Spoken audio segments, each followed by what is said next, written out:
One night, Henry and Gordon were alone with James. Although the Fat Controller was beginning to think well of him, whenever a chance came, the other engines would talk of nothing but bootlaces. "Remember the time one had to be used to get you out of trouble, James," they would tease. James tried to get his own back, talking about engines who got shut up in tunnels and stuck on hills. But they wouldn't listen. "You talk too much, little James," said Gordon.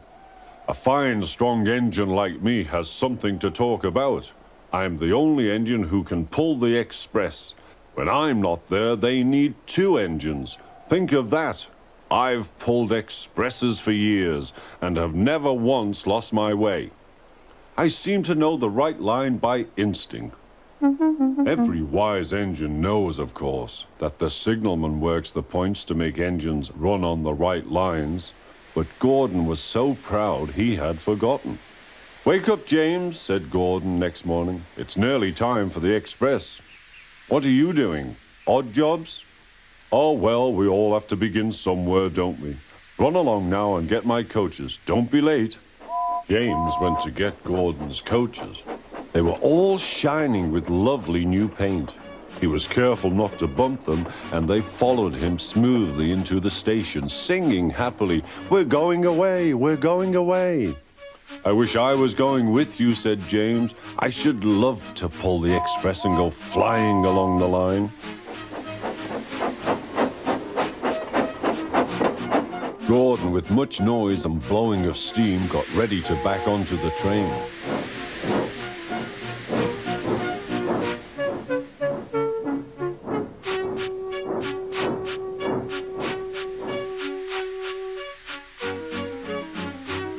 The Fat Controller was on the train with other important people, and as soon as they heard the guard's whistle, Gordon started.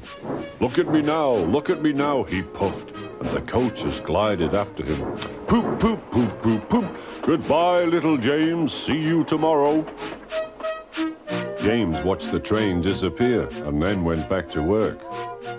He pushed some trucks into their proper sidings and went to fetch the coaches for another train.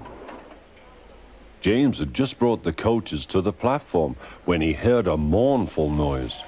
There was Gordon trying to sidle into the station without being noticed. "Hello, Gordon. Is it tomorrow?" asked James. Gordon didn't answer. He just let off steam feebly. "Did you lose your way, Gordon?" said James. "No, it was lost for me. I was switched off the main line onto the loop.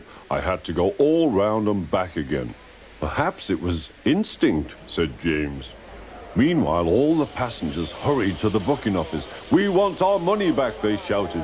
But the Fat Controller climbed on a trolley and blew the guard's whistle, so loudly that they all stopped to look at him. Then he promised them a new train at once.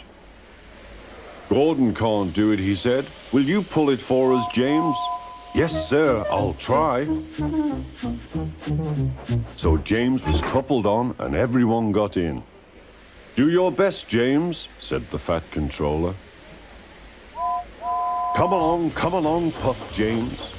You're pulling us well, sang the coaches.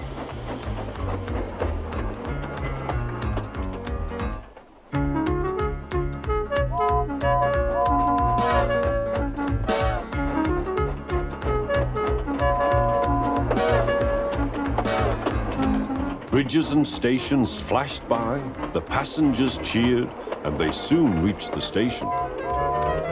Everyone said thank you to James, and the Fat Controller was very impressed. "Well done," he said. "Would you like to pull the express sometimes?" "Yes, please," answered James. Next day, when James came by, Gordon was pushing trucks. "I like some quiet work for a change," he said. "I'm teaching these trucks manners. You did well with those coaches, I hear." "Good, we'll show them." And he gave his trucks a bump. James and Gordon are now good friends. James sometimes takes the express to give Gordon a rest. Gordon never talks about bootlaces, and they are both quite agreed on the subject of trucks.